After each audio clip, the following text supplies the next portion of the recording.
membres du cabinet conservateur, incluant le premier ministre, ont des conjoints ou conjointes dont les placements ne sont pas dans des fiducies sans droit de regard. Les ministres savent que leur tendre moitié possède des parts dans des banques ou des sociétés pétrolières dont l'avenir est directement influencé par les décisions du gouvernement fédéral. Potentiellement, ils peuvent donc tirer profit des décisions prises par leurs conjoints ou leurs conjointes. Je doute fort, enfin j'espère, que ce n'est pas tous les conservateurs dans cette Chambre qui trouvent ça correct. Est-ce que les conservateurs peuvent admettre qu'il y a un problème, qu'on ouvre la porte au conflit d'intérêts, voire même à des délits d'initiés? Honorable président du Conseil du Trésor.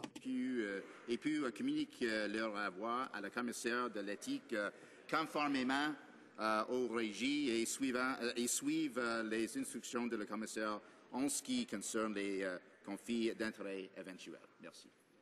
L'honorable député de Rosemont, la Petite-Patrie.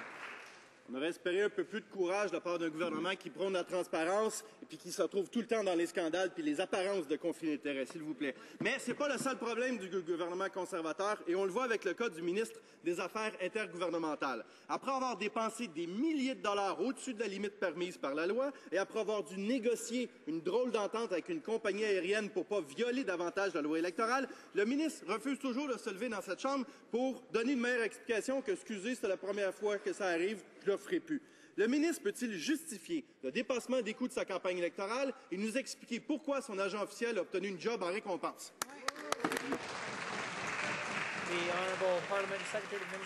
le Président, il y a déjà un nouvel officiel afin de répondre à toutes les questions d'élection au Canada. Mr. Speaker, Monsieur le Président, le ministre, ou plutôt l'agent officiel du ministre va répondre à toutes les questions pendant l'entremise d'élections au Canada. L'honorable député d'en face, lui, n'a pas répondu à la question qui se pose évidemment chez les Canadiens. Il a donné pas une fois, pas deux fois, mais 29 fois à un parti séparatiste de la ligne dure, le Parti Québec solidaire. Tout ce qu'on lui demande, c'est de nous dire quelle est sa position à l'égard du Québec solidaire qui appuie la séparation du Québec. Est-il fédéraliste, oui ou non?